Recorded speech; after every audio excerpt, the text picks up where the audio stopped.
Bonjour à tous et bienvenue sur la chaîne Wrestling Love. On se retrouve aujourd'hui pour une toute nouvelle vidéo. Alors dans cette vidéo, nous allons parler de DDT, nous allons faire la review dans cette vidéo du dernier show de la Ultimate Tag League 2021, donc le show final du tournoi par équipe de la DDT qui s'est déroulé donc sur le courant du mois de mai. Alors donc cette finale, ce show final finalement s'est déroulé le 27 mai. Il s'est déroulé au Shinjuku Face. On avait déjà une équipe qui était éliminée de la Tag League, il faut le préciser avant de commencer la review. Anthony Honda et Chris Brooks étaient donc l'équipe numéro 5, donc rappelons qu'il y avait du coup les deux demi-finales en quelque sorte et la finale dans le show, et du coup voilà, il n'y avait pas l'équipe qui était déjà éliminée, c'est-à-dire Anthony Honda et Chris Brooks. Du coup voilà pour un peu la présentation du show. On va commencer la review de ce show DDT Ultimate Tag League 2021, show final, donc le jour 5 finalement de la DDT Ultimate Tag League 2021, avec l'opener. L'opener, c'était Hideki Okatani et Toi Kojima qui ont affronté Keigo Nakamura et Yuya Koroku. Alors c'était clairement un match de jeunes, voilà, on voit les noms déjà, on voit que c'est les quatre jeunes de la DDT. Alors on a eu le droit à un bon match évidemment. Bon après selon moi c'est le moins bon match du show, mais bon c'est assez logique au vu de l'affiche qu'on avait. Vraiment on avait que des jeunes qui étaient là dans le but vraiment de donner un bon petit match. Voilà, le match dure un peu plus de 8 minutes, il est assez cool. On a une victoire logique d'Hideki Okatani et de Toi Kojima. Victoire logique puisque le dernier à avoir débuté à la DDT c'est Yuya Koroku. Du coup c'est lui de facto quand il y a les quatre qui prend les pins, et moi je trouve ça logique du coup. Voilà, vraiment les quatre ont fait une bonne performance. Keigo Nakamura, je l'adore toujours dans son registre, je trouve très très cool. Et franchement on a le droit à un petit match qui est cool avec des jeunes, et c'est tout le but du match finalement. Franchement le match a respecté sa place dans la carte, le match a été bon. Voilà, il y a pas de problème dans le match à relever à mon sens. C'est très random finalement. C'est un peu voilà, c'est un opener avec que des jeunes. Pour le coup, ça m'a un peu surpris peut-être qu'ils mettent les quatre jeunes ensemble et qu'ils mettent pas un mec avec eux un peu plus expérimenté finalement. Mais bon, voilà, ça permet de les mettre en valeur. Et les jeunes de la DT sont de toute façon très bons. Donc voilà, ça donne un bon petit match. J'ai mis 3, ça rentre bien dans le show, mais pas nécessairement plus. Du coup, voilà pour cet opener remporté par Hideki Okatani et Toi Kojima. On va maintenant pouvoir passer au deuxième match du show. Le deuxième match du show, on avait un five-way qui était là pour le coup parti pour être un peu plus de la comédie, puisqu'on avait Yuki Ino contre Saki Akai, et contre Antonio Honda, contre Kazuki Hirata et contre Danshoku Dino. Donc bon, a priori, on n'était pas spécialement dans le sérieux, on l'a pas été évidemment. On a eu le personnage de Danshoku Dino qui a été beaucoup utilisé. D'ailleurs, ça m'a beaucoup fait rire au tout début du match. T'as Danshoku Dino et Yuki Ino qui commencent à se battre avant que la cloche sonne, et du coup t'as encore Kazuki Hirata qui est en train de faire son entrée pendant que tout le monde se bat. Du coup, Hirata arrive dans le ring, met ses lunettes et sa musique qui commence, il commence à danser, et puis au final, il se pétait la gueule. Voilà, c'était vraiment assez drôle. Au final, Kazuki Hirata arrive à gagner de manière assez drôle également. Personnellement, j'aime bien le match. Franchement, il fait bien le taf en tant que match comédie de la carte, parce que c'est clairement le but du match, et c'est clairement le seul match de la carte qui va avoir ce but-là d'ailleurs. Et moi, j'ai trouvé bien fait personnellement. C'est un peu moins de 8 minutes, c'est le match le plus court du show, mais ça reste vraiment très efficace. Moi, personnellement, j'ai mis 3,25. J'ai vraiment trouvé ça très cool. J'ai vraiment trouvé ça très cool, voilà, et franchement, tout le monde a bien joué ce rôle. Saki Akai au milieu des dinos, Hirata, Honda, c'est toujours assez drôle de la voir évoluer. Et franchement, en tout cas, elle a fait un très bon taf, et tout le monde à côté aussi. Danshoku Dino, c'est mon petit MVP comme d'habitude. Bon, avec Kazuki Hirata, franchement, ça match entre les deux, parce que je les adore les deux, et comme d'habitude, ils me font exploser de rire les deux. C'est vraiment très cool. Bon, là, c'était pas un grand match comédie d'Elite comme d'habitude où je peux lâcher des 3,75 des fois, vraiment, comme par exemple dans la Ultimate Tag League, t'avais eu une espèce de reverse battle royale. Enfin voilà quoi. Et du coup, j'avais adoré le match. Mais là, ça reste vraiment un bon match comédie à regarder évidemment pour ceux qui aiment le style comédie de DDT. Du coup, voilà pour ce match donc remporté par Kazuki Hirata. On va maintenant passer au troisième match du show. Le troisième match du show, c'était un six-man avec Mao, Yuki Ueno et Chris Brooks qui affrontaient Akito, Yuki Onaya et Yusuke Okada. Le match a duré un peu moins de 10 minutes. On a eu une victoire de Mao, Yuki Ueno et Chris Brooks. Alors le match va contenir vraiment des bons échanges avec notamment Yuki Ueno et Akito, qui préparent leur match de championnat DDT Universal. Les deux ont fait vraiment une bonne performance.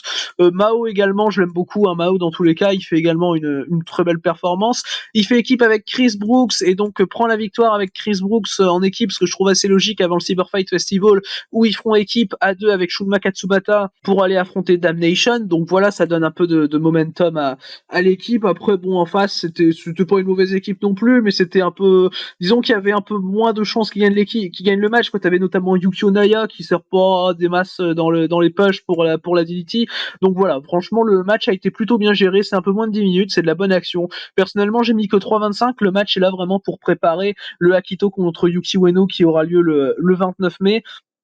Et voilà, il a été bon en tout cas ce petit tag de DDT. Voilà, comme tous les matchs, franchement c'est assez digeste, c'est assez reposant, ça fait bien son taf et c'est assez efficace. Du coup voilà pour ce match remporté par Naoyuki Ueno et Chris Brooks.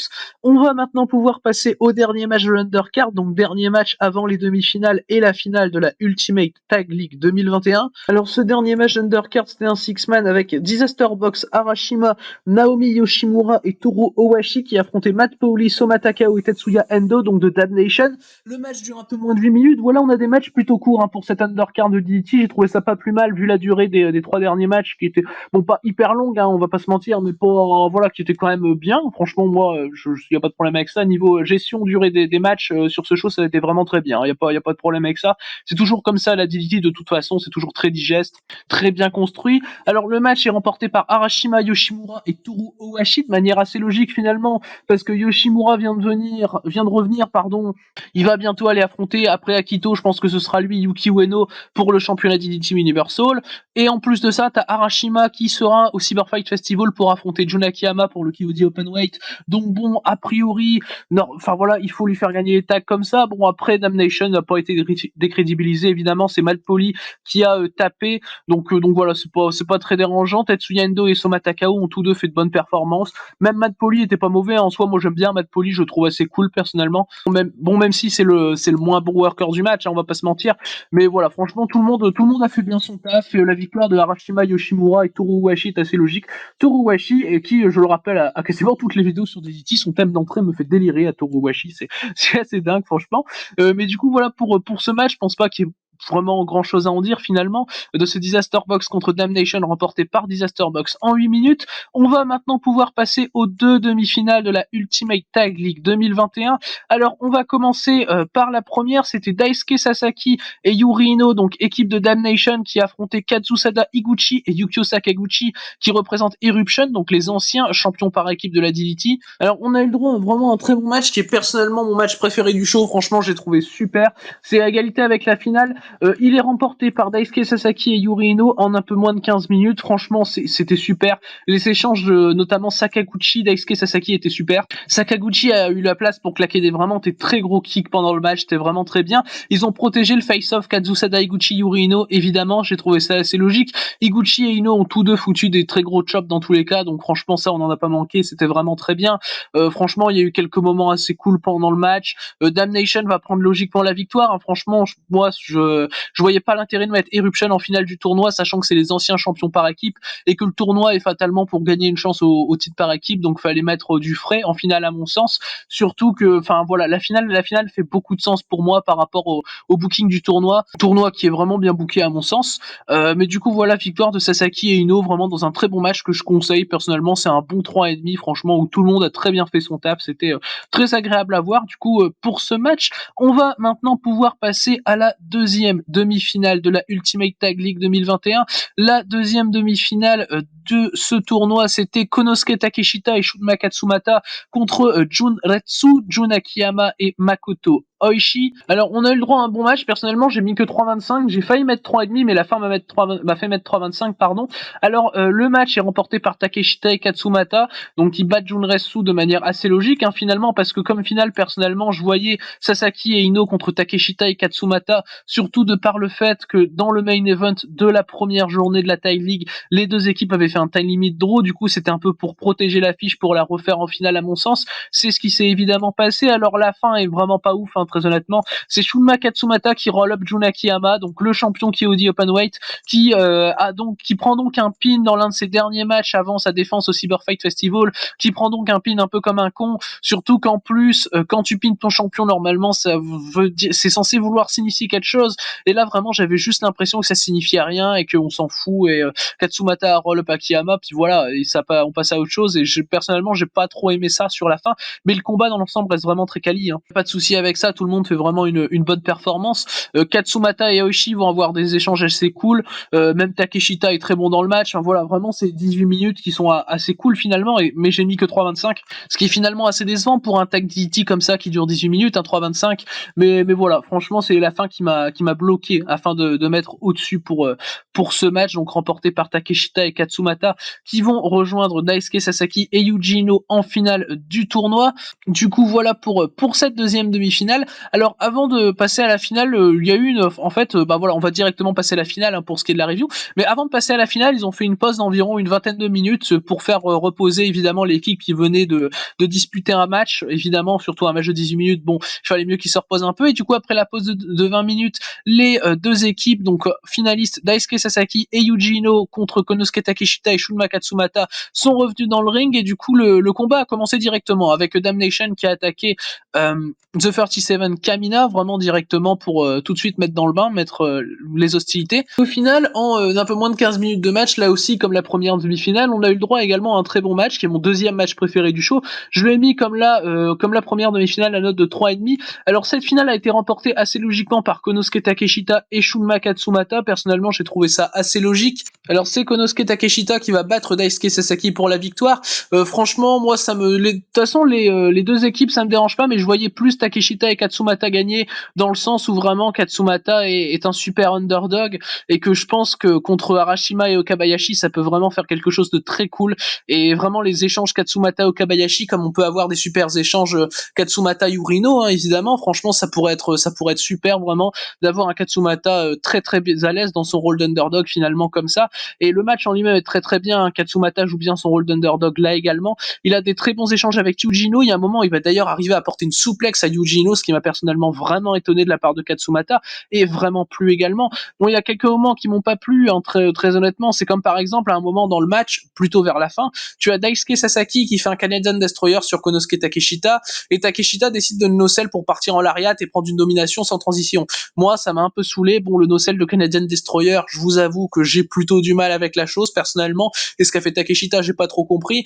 Mais bon, il y a quelques moments très intelligents dans le match. Dès le début du match, par exemple, Sasaki qui tente un tombé sur Katsumata.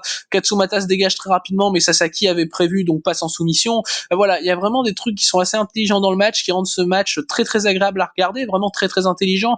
Mais voilà, malheureusement, ça va pas plus loin qu'un 3,5 à mon sens. C'est une bonne finale qui était peut-être un peu trop courte finalement par rapport au match qu'on avait eu en première journée. On avait eu le double finalement, même si, bon, évidemment, je suis pas le plus grand fan hein, de leur match en première journée, même si je le préfère à celui-là. J'avais mis 3,75, je le rappelle. Sauf qu'il durait le double en fait, et là, j'ai pas vu spécialement l'intérêt de faire que du 14-15 minutes au lieu d'aller sur du 22-23 minutes plutôt avec plus de temps pour les choses de se développer. Après, ça n'empêche pas que le match est très très bon et que pour moi, c'est un bon 3,5. Mais du coup, voilà, c'est Konosuke Takeshita et Shunma Katsumata qui remportent la finale de la Ultimate Tag League 2021. Alors, ils vont sûrement aller affronter Arashima et Yuji Okabayashi très prochainement pour les championnats KOD Tag Team. Et moi, personnellement, je suis bien hype par voir ce match. Franchement, ça risque d'être un très bon match par équipe, évidemment.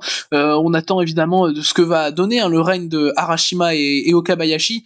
Mais du coup, voilà, c'est la victoire de Takeshita et Katsumata qui conclut ce show DDT Ultimate Tag League 2021 Final Show, donc le jour 5. Alors, le show dans l'ensemble est vraiment très très digeste. Il n'y aura pas de combat excellent. Vous attendez pas à claquer un 4,5 durant le show.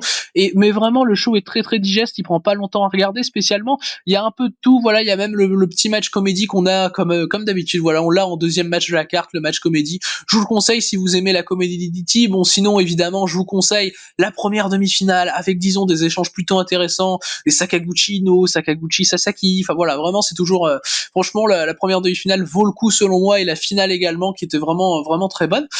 Du coup, voilà, c'est ce qui conclut cette vidéo review de DDT Ultimate Tag League 2021 jour 5. J'espère pardon, qu'elle vous aura plu. Merci à vous de l'avoir écouté et du coup, d'ici les prochaines vidéos, je vous dis à la prochaine.